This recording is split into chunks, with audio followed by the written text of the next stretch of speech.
प्रभु जगदीश मिलन की आस, प्रभु जगदीश मिलन की आस। कलि में परम हितैषी सुहृद संत वर बाबा माधव दास। कलि में परम हितैषी सुहृद संत वर बाबा माधव दास। भूख प्यास की चिंता छोड़ करके और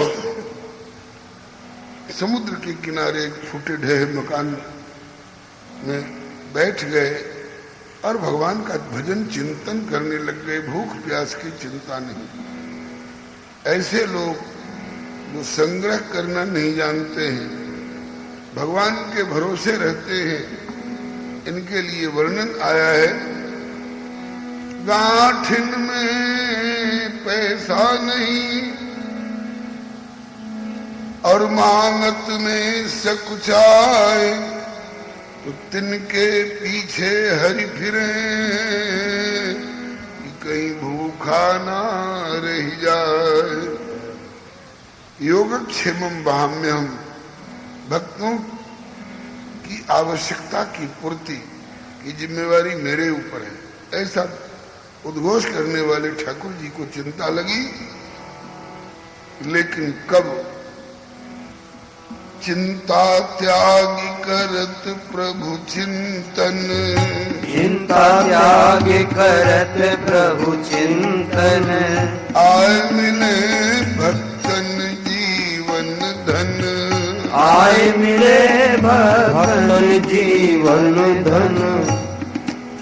ठाकुर ने प्रतिज्ञा की है, अरे जीव, मेरे अब यहाँ पहुंचने के लिए तू एक कदम अगर बढ़ाएगा, जो तू आवे एक पग, तो मैं आऊं पग 60, और जो तू कर रो काठ सो, तो मैं लोहे की लाठ। ये यथा माम प्रपद्यन्ते ताम तथैव भजाम्यहम्। तो बाबा माधवदास जी ने सोचा कि हम इतनी दूर से चल करके इनके लिए यहाँ तक आ गए। उत्तर प्रदेश, बिहार प्रदेश, बंगाल प्रदेश और उड़ीसा प्रदेश, और ये मंदिर से चल करके हमारे इस समुद्र के तीर तक नहीं आ पाएंगे। हम तो उनका यहीं बैठ के चिंतन कर रहे हैं। अब उनका कर्तव्य होता है वो आकर के हमसे मिलें।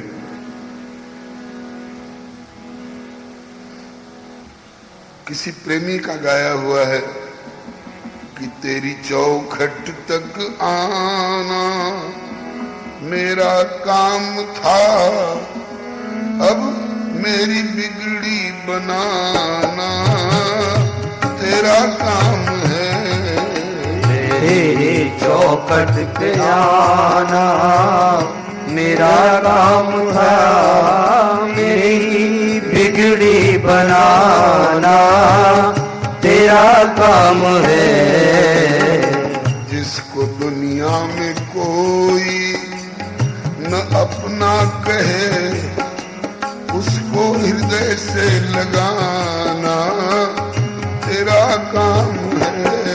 जिसको दुनिया में कोई ना अपना कहे, उसको गले से लगाना तेरा काम है। ठाकुर भी इस बात को महसूस करते हैं कि इस भक्त ने मेरे लिए इतना किया, तो मैं भी इनके प्रति कुछ करूं। ध्यान में बीत गए दिन 3, ध्यान में बीत गए दिन 3, उतय प्रभु चिंतित परम प्रवीण, उतय प्रभु चिंतित परम प्रवीण। सतत जो भक्तन प्रेमाधीन, सतत जो भक्तन प्रेमाधीन। 3 दिन तक बाबा माधवदास जी बिना कुछ खाए पिए भजन चिंतन में ही लगे रहे। तीसरे दिन ठाकुर जी को चिंता लगी और लक्ष्मी जी से बोले, पहुँचाओ मेरो शयन भोग। लक्ष्मी जी बोले पहुँचाओ मेरो शयन भोग। संत को जिमाओ जो कि भूखे दिन तीन ते। संत को जिमाओ जो कि भूखे दिन तीन ते। आई पहुँचाए शयन भोग को सुवर्ण थाल। आई पहुँचाए शयन भोग को सुवर्ण थाल। बोल के बताए नहीं पाई ध्यान लीन ते। बोल के बताए नहीं पाई ध्यान लीन ते।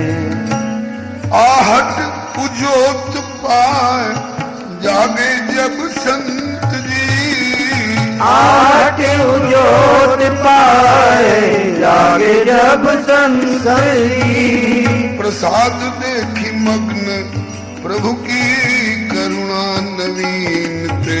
प्रसाद देख मग्न प्रभु की करुणा नवीन ते। पाए के प्रसाद दिए थाल सरकार जो।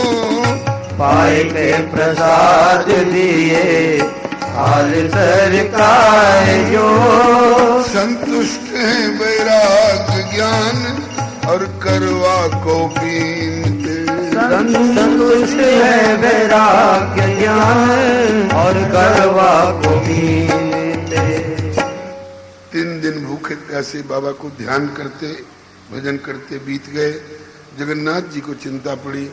लक्ष्मी जी को आज्ञा की कि मेरे बड़े ही अलवेले भक्त बाबा श्री माधोदास जी कन्नौज से आकर के मेरे दरवाजे पर हाजिरी कर गए हैं और अब समुद्र के किनारे शांत एकांत स्थल में बैठ करके भजन चिंतन कर रहे हैं। और मैंने प्रतिज्ञा कर रखी है अनन्यास चिंतयन्तो माम ये जना परिपास्ते तेषां नित्याभियुक्तानां योगक्षेमं वहाम्यहम्। अनन्य भाव से जो मेरा भजन करता है चिंतन करता है मैं उसके योग क्षेम को वहन करता हूं, अपने ऊपर लेकर जिम्मेवारी निभाता हूं। भाव का भूखा हूं मैं और भाव ही बस सार है। भाव से मुझको भजे तो भव से बेड़ा पार है। अन्न धन और वस्त्र भूषण कुछ न मुझको चाहिए, आप हो जाए मेरा बस पूर्ण ये सत्कार है। भाव से सुनी पुकारे मुझ तलक आती नहीं और भाव पूरित एक स्वर करता मुझे लाचार है। श्री हरे नमः। भाव बिन सब कुछ भी दे डाले तो मैं लेता नहीं और भाव से एक पुष्प भी दे तो मुझे स्वीकार है। जो मुझी में भाव रख लेते हैं मेरी ही शरण, उनके और मेरे हृदय का एक रहता तार है। भाव जिस जन में नहीं उनकी मुझे चिंता नहीं, लेकिन भाव वाले भक्त का भरपूर मुझ पर भार है। बांध लेते जन मुझे दृढ़ भाव की जंजीर में, इसीलिए इस भूमि पर होता मेरा अवतार है।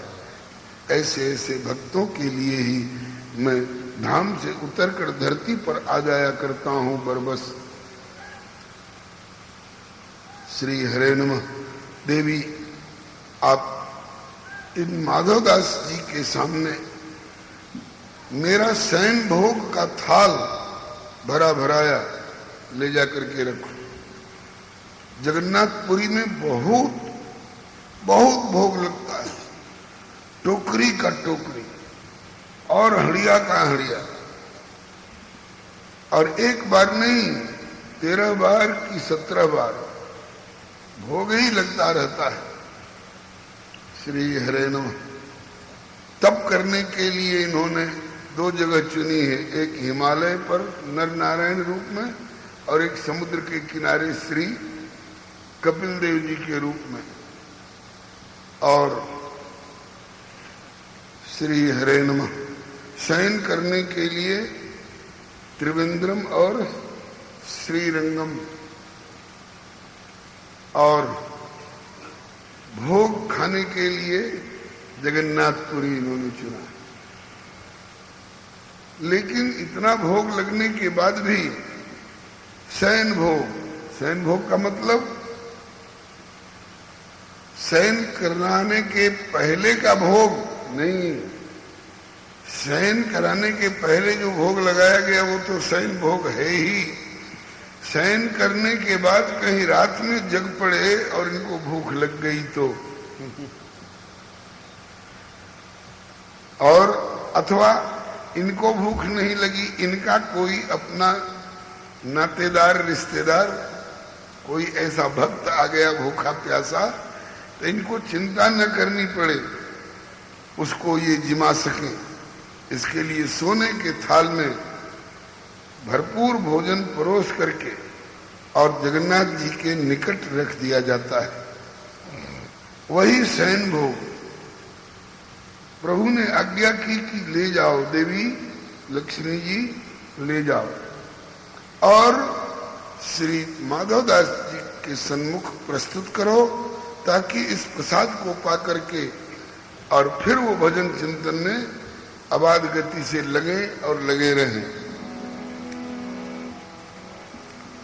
लक्ष्मी जी गईं, लेकिन उस समय बाबा ध्यानस्थ थे, और जहां भजन कर रहे थे जो उसका प्रवेश द्वार था उधर इनकी पीठ थी,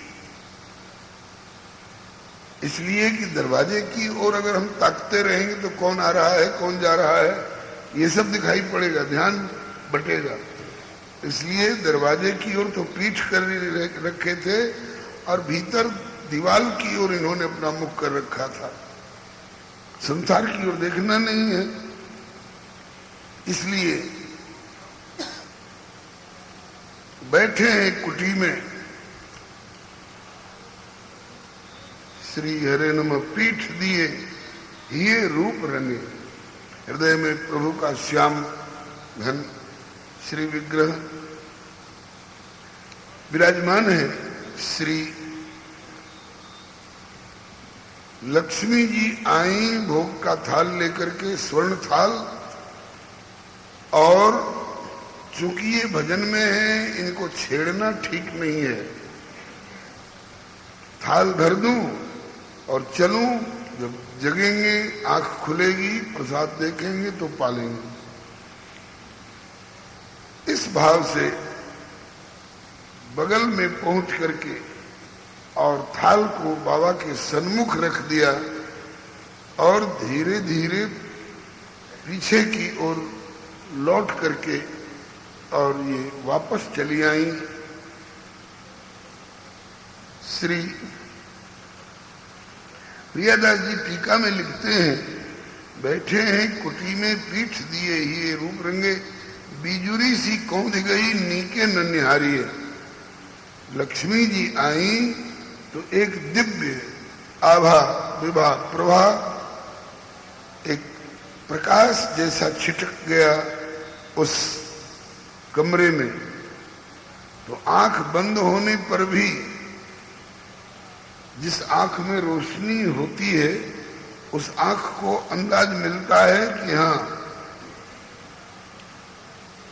कुछ प्रकाश जैसा हुआ। और लक्ष्मी जी के आने से थोड़ी कान में झनक भनक भी पड़ी, लगा कि यहाँ कोई आया और यहाँ कुछ रख के अब लौटने का उपक्रम कर रहा है।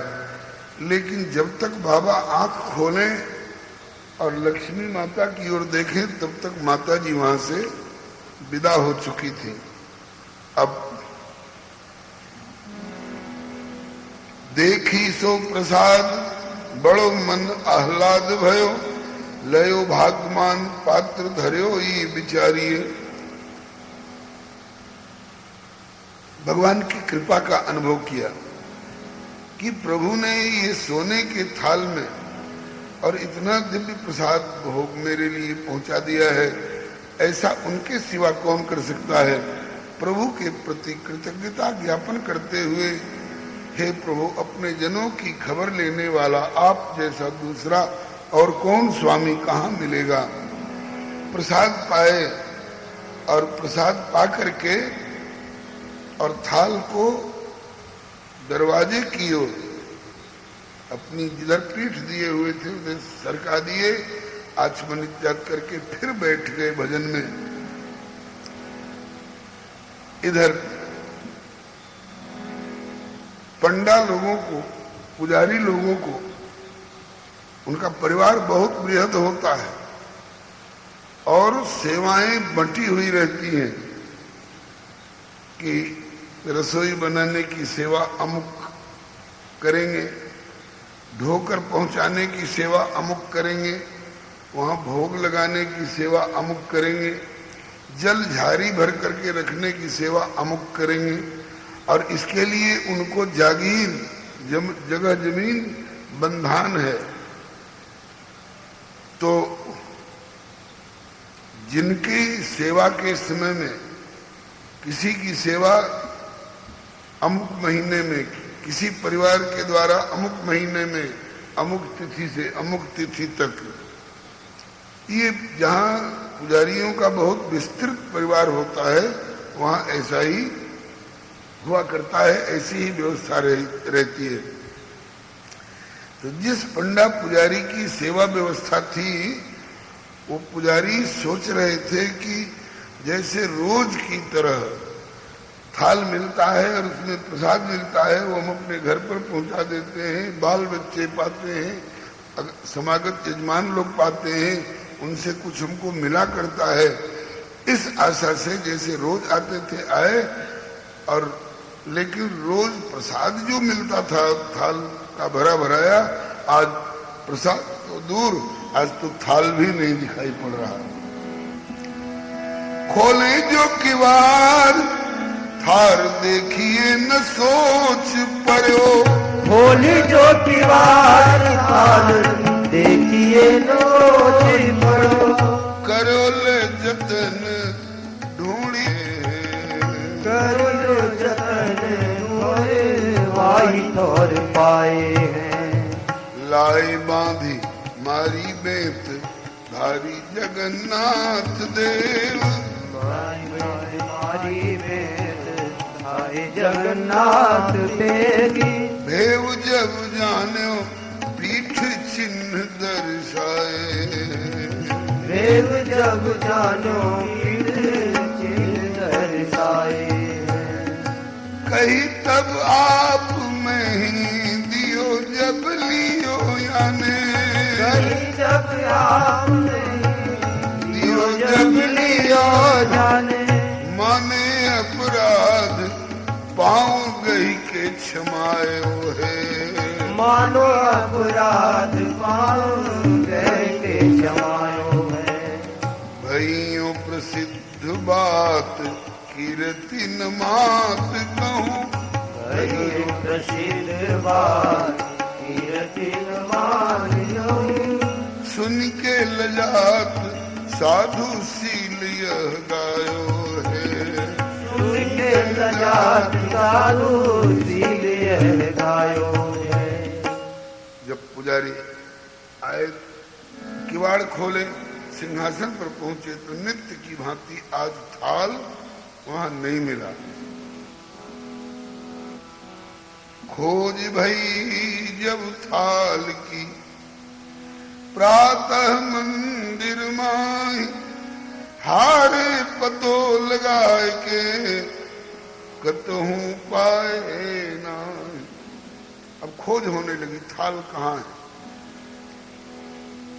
पंडा और पुरोहित नृप के भय से भय उदास, पंडा और पुरोहित नृप के भय से भय उदास, नृप के भय से भय उदास, नृप के भय से भय उदास।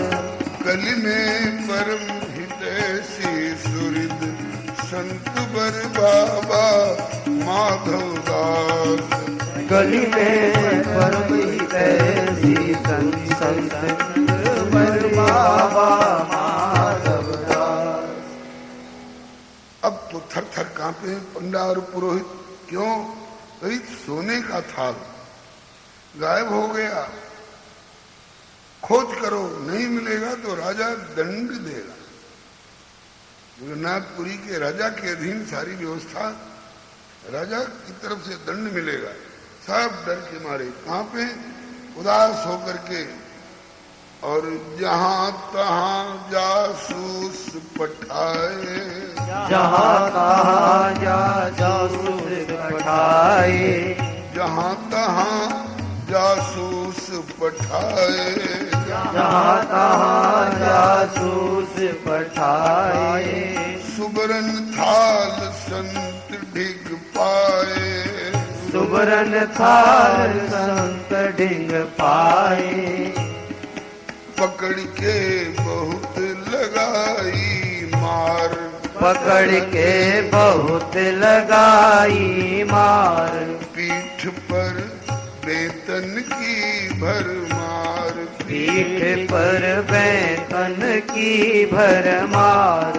बड़ो यह ढीठ चोर मक्कार, बड़ो ये ढीठ चोर मक्कार। खोज करने वाले बहुसंख्यक रूप में जहां तहां इधर उधर भागने लग गए। किसी सुनार की दुकान पर सोने का थाल बेचने के लिए कोई आवे, वहां पर भी निगरानी रखो। और सोने का थाल गरीब आदमी अगर चोरी करके ले भी गया होगा तो उसको पचा नहीं सकता है, कहीं न कहीं बरामद होगा। खोज करने लग गए और कहीं थाल मिला नहीं। कोई एक घूमता फिरता खोज करता हुआ उसी स्थान पर पहुंचा, पंडा जहां बाबा माधवदास जी बैठे भजन कर रहे थे, और बाबा का मुंह था भीतर की दीवार की ओर, दरवाजे की ओर पीठ थी, और वो सोने का थाल बाबा के पीठ पीछे रखा हुआ चमचमा रहा था। अरे मिल गया, यही है, यही है। चोरी करके नहीं लाए, भगवान ने भेजा है।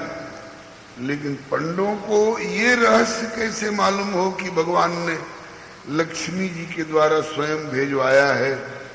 ये चोर नहीं है, इतने बड़े संत हैं। यह समझे बिना जैसे घोड़ा इंद्र ने चुराया था, लेकिन मिला कपिल देव भगवान के भजन स्थल पर, तो सगर राजा के 60,000 राजकुमार एश बाज हरस चौरा आस्ते मिलित लोचना। यही है घोड़ा चुराने वाला चोर। चोर चोर, मारो मारो, हन्नताम करके, और 60,000 राजकुमार चिल्लाए एक बार। ढोंगी करता है चोरी, भेष बना रखा है साधु का, और तपस्या का ढोंग कर रहा है। मारने चले, मार नहीं पाए।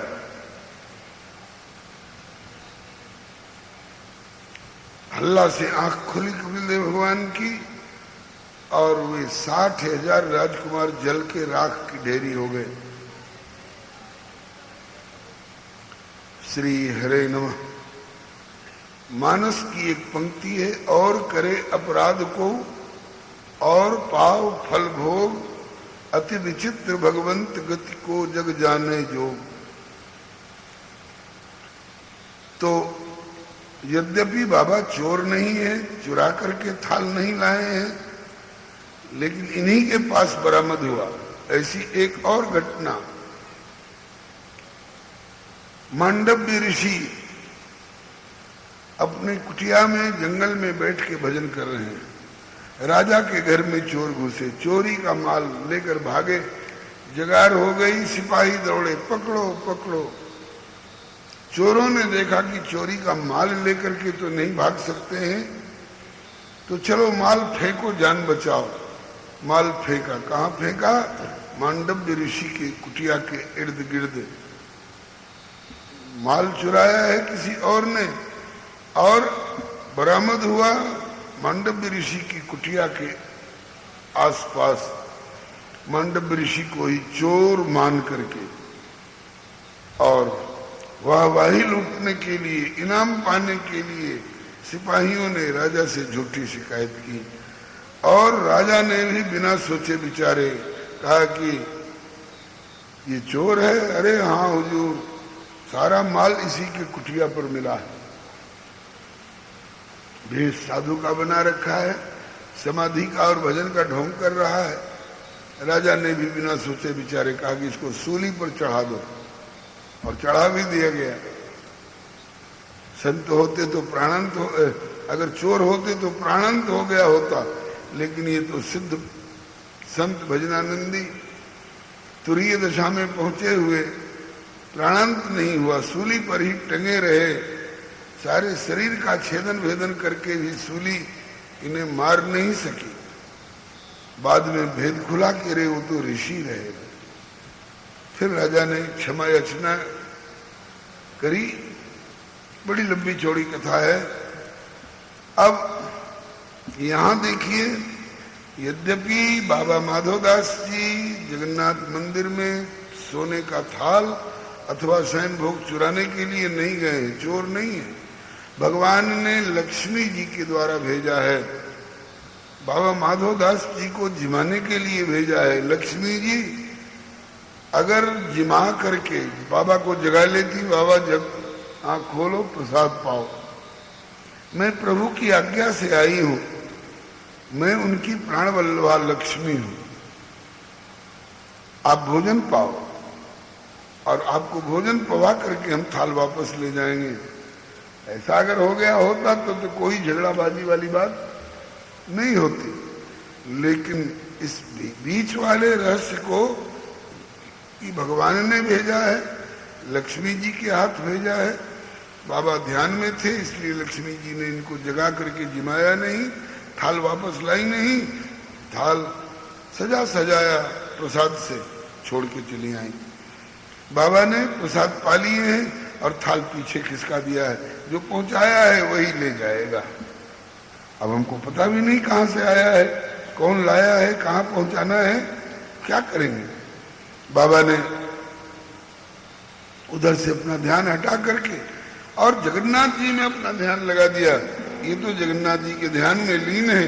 खोजते खोजते पंडा पुरोहित पुजारी जब पहुंचे, थाल मिल गया और बाबा को ही, इस परम संत को ही उन्होंने चोर समझा और मारो मारो, बांधो इसको, मुस्क चढ़ा करके मारो। 10 बेंत तुमने मारे, बोले लाओ 10 बेंत हम मारेंगे। ऐसे महाराज होड़ सी लगा दी।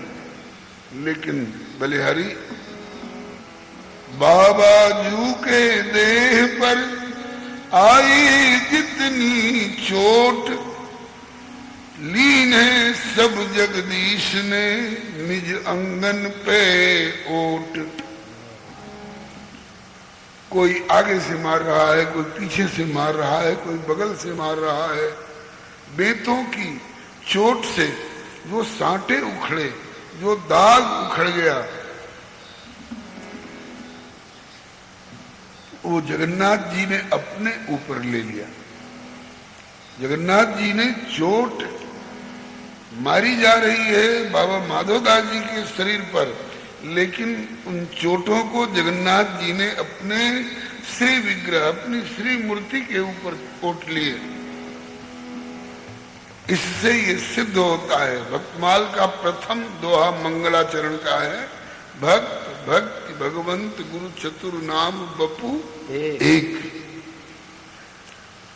नाम भले इनका 4 रूप में लिया जाता हो, ये भक्त हैं, ये भगवान हैं, ये भक्ति महारानी हैं और ये गुरुदेव हैं, लेकिन श्री नाभा स्वामी जी कहते हैं कि देखने में, सुनने में, वर्णन करने में ये भले 4 जैसे लगते हों, लेकिन ये एक ही है। इनकी एकात्मता ऐसी है कि एक को मारो तो दूसरे पर उसका प्रभाव पड़ेगा, चाहे मार लगाओ तो, चाहे सम्मानित करो तो, दोनों का प्रभाव भक्त के ऊपर जो कुछ आएगा उसका भगवान पर प्रभाव पड़ता है। कैसे? वो स्वामी जी ने एक उदाहरण दिया है। अंतर्यामी गर्भगत संत सुंदरी माई, तुलसी पूजे एक के दोई पूजे जाए। किसी गर्भवती स्त्री को जिसके गर्भ में बच्चा है, बच्चा जन्म लेने वाला है, बस 2 दिन की देर है, अगर उसको अमृत पिला दिया जाए उस माँ को, तो उस अमृत का प्रभाव उस बालक पर भी पड़ेगा।